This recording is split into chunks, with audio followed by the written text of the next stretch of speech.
Yes. Yes. Make the next commercial version of Weka with all this support in it. Are you going to speak? Trying to put it in. So you can't see our wonderful logo. Right, so we have officially arrived at the end of the schedule, so it's 4:30, so feel free to yawn. We had planned for some sort of a panel right now. Don't probably want to overdo that, but we wanted to give you the opportunity to give some feedback on that. We had a change on the fly in the schedule, as you might have noticed. So we skipped the actual hands-on coding part. So Nils had prepared some wonderful Python stuff, which he was desperate to talk you through. But we kind of skipped it halfway through because we thought we didn't want to interrupt you in your hands-on experience because we all felt it was kind of valuable for you because you were quite engaged. So what we thought what we're going to do is the Python notebook Nils produced for a subtask of this eating detection, which is basically wear time validation and detecting on what which wrist the sensor is actually based. That's a very it's a small step in the pipeline there, but it's necessary. You want to tackle this kind of problem, the eating detection. So we're going to share that, and what we want to do is we want to give you the chance to play around with the data. So Edison kindly offered, well, that's part of your paper, I guess, publishing the data set. What we want to do is we basically open the channel. We keep the Google group open for you. So if you want to play around with the Python scripts there, with Edison's data, we're there to give you feedback. So the channel we have is there because we can't extend it until tomorrow, the whole tutorial. Just a slight clarification. The data set that's associated with this paper has only one-handed information. Your thing is about distinguishing both. A data set he's about to produce will have both. Okay. Okay. The data set that the Python notebook is based on is opportunity data set. Right. Okay, so thanks for the clarification so much. So I think what we realized is there is quite an interest in this whole applied machine learning topic over here. Shooting for a one-day tutorial was probably a bit over-ambitious. So we might want to think about how we wrap this up and how to continue in that. We would be interested in feedback from you. Did you find this valuable? Did you find this of any help? Was there something we have to cover? Did we lose you at some point? Did we bore you at some point? I'm thinking of the very quick prime on machine learning. Go on, give us some feedback. Yes, can you take some notes maybe? They're going to do this again. How do they make it better? It's a threat. That's right. So I really liked it. Thank you a lot for doing it. Speak up a bit, please. I really liked it. Thank you a lot for doing it.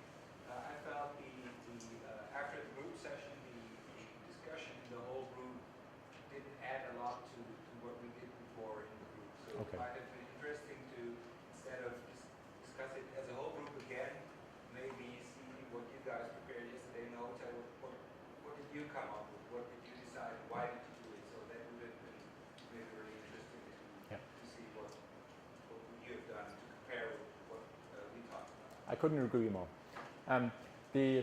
Not like being in defense mode or defensive mode or anything. So we didn't want to stop you after as we planned half an hour because we felt you weren't there yet, and then we ran out of time. So, but yes, But that's point basically the only thing. I think you did a great job. Thank you a lot. Okay. Yeah, we will share the document that we came up with. Yeah. We might edit it a little bit and then share it with you guys. Don't expect it tomorrow because that's the conference. So, but there's a long flight back, so might broken this over the flight back. The slides and the videos will all be up on the website Yeah. soon. So I've converted the videos already, so I'm gonna upload them probably overnight to the website we had, the Bridging the Gap website.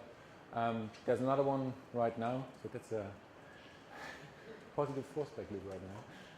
That's going to be there as well. The slides, Mayank sent around the link to the PDF. Sorry, we're going to put this on the website as well.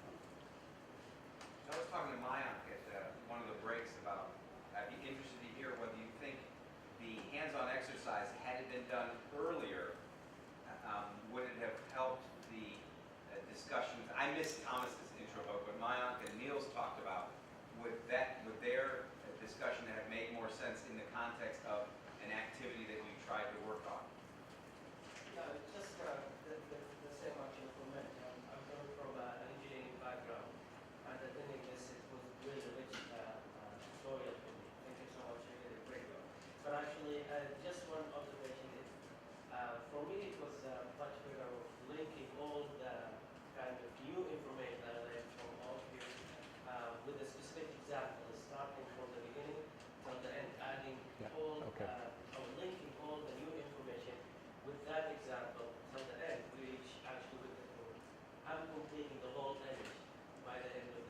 Right.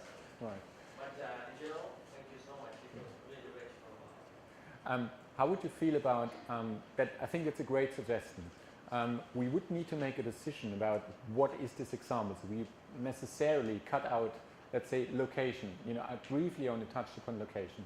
So while we were preparing the tutorial, we had a lot of discussion about it. Kind of all of us looking into activity recognition. So it's heavily biased towards activity recognition, but that's not all of that. To be honest, it's a hot area actually, the machine learning. It's like for transportation. I'm a transportation engineer. So when you speak about the activity recognition, I've done actually my PhD in activity recognition, but from the transportation perspective. So I'm trying to link two examples that you give actually with the things that I've been working with. Right. So for me, I wasn't feeling it was a problem for me to follow up with it. As long as I would have preferred to start with the beginning of the session with the same example that Right. we started Yeah. at the end. That's Okay. that's in general. So it's not about the specific problem that you're trying to tackle, but the way that you do it. Any other opinions on that one? Go on. Also, I want to add that most of the papers, they don't discuss the challenges that you raised. So basically, they reach out with the... That's why we're here, right? So, yeah, I think this approach might really give insight on what the challenge is, what's happening, what's the story. Authors are not incentivized to tell you where the flaws in their paper are, right? We're optimized to hide the flaws as much as we can, unfortunately. It really takes something like a survey paper or a magazine article for people to go into these kind of details. And it's a real shame. It hurts us as a community. Sorry, but I was off. Yeah, so following on from both those points, I think, and I don't know exactly how to do this in practice, but if there were some papers that people were assigned to read and they kind of critiqued, this is difficult because it may hurt certain egos, but to critique what's good and what's missing and what may be wrong about those, because one of the things we need to do as a community is train ourselves to constructively critique and review these things to figure out, okay, what from this work do we believe and why do we believe it? And being able to see both positive and negative examples might be valuable to do. Hang on. Yeah, I was just. No, I'm just wondering. Oh, sorry. So there's, there might be an opportunity to do that on like a more like open review process that you do, for example, on archive. And then people add comments to the paper, and so people can see the thought processes of the reviewers. And so I think it would be a worthwhile thing to do. Sorry, Nils, to add comments to the review or to the paper? To the paper. And also to the review. So Yeah, that's the more critical one. Yeah. but you can also comment on the review. I think there would be value in having like a more open process that people actually know how to scrutinize these sort of papers. It might be an interesting other kind of hands-on activity to do where, I don't know how long it takes people to read something, or if they would read it ahead, they'd spend some time, come up with their own, and then hear a panel of experts go blow by blow and say what's right and what's missing and what's wrong, or what's dangerous to interpret from this, just to help educate us. So how many people actually skimmed through the reading material that we posted on the Ubicomp?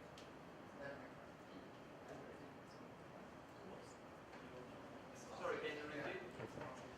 How many people actually had a look at the papers we shared on the website, the reading material? Oh. And so the example could be like open source algorithms, so somebody can play with it and practice that. Would be also helpful. Okay, but that's kind of where we're heading right now with this eating example, and but you're right, absolutely. Yeah.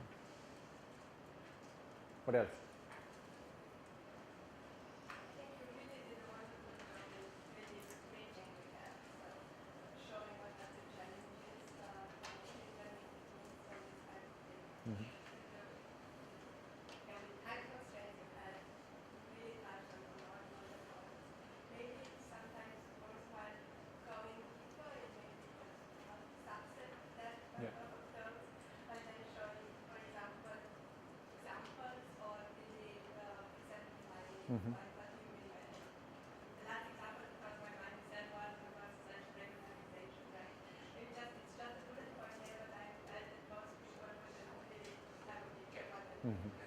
That we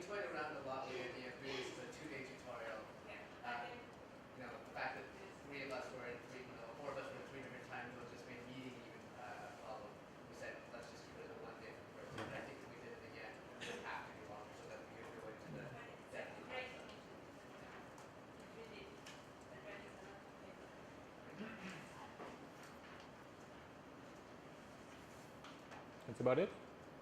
No, go on. Sorry, that was first. One more. So I really like learning from bad examples, but maybe it would also interesting to include some positive examples, or some more positive examples, some more better practice.